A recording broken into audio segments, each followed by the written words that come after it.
Pelanggan setia Es Batu dan sahabat Kristus yang terkasih, hari ini kita melanjutkan perjalanan iman kita dalam masa Paskah pekan ke-7, dan secara khusus kita memasuki hari ke-4 Novena Roh Kudus, seraya mempersiapkan diri menyambut Hari Raya Pentakosta.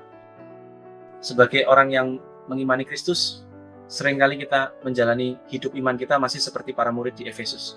Mereka percaya, tetapi ternyata belum pernah mendengar tentang Roh Kudus. Sudahkah kamu menerima Roh Kudus ketika kamu menjadi percaya? Akan tetapi mereka menjawab dia, belum, bahkan kami belum pernah mendengar bahwa ada Roh Kudus. Kisah Para Rasul bab 19 ayat 2. Rasa saya, kisah ini menegaskan kepada kita dengan kuat bahwa iman Katolik yang sejati tidak bisa dilepaskan dari kehadiran Roh Kudus. Kita mungkin sudah dibaptis puluhan tahun lalu, sudah menerima sakramen-sakramen, namun Roh Kudus masih belum sungguh kita sadari hadir dan berkarya dalam hidup kita. Baptisan bukan sekadar upacara lahiriah, melainkan pintu masuk ke dalam hidup yang baru bersama Kristus dalam Roh Kudus.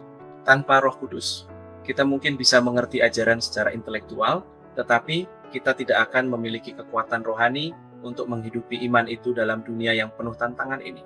Dan ketika Paulus menumpangkan tangan di atas mereka, turunlah Roh Kudus ke atas mereka, dan mulailah mereka berkata-kata dalam bahasa roh dan bernubuat.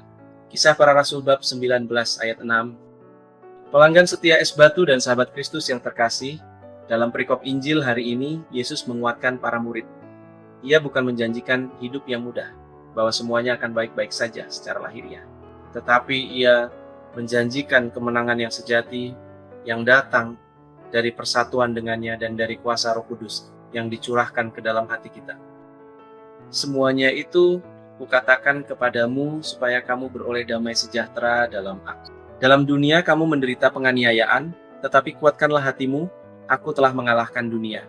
Yohanes bab 16 ayat 33. Dalam dunia yang penuh kegelisahan, kita sering merasa seperti para murid, ragu, takut, bahkan gagal memahami maksud Allah.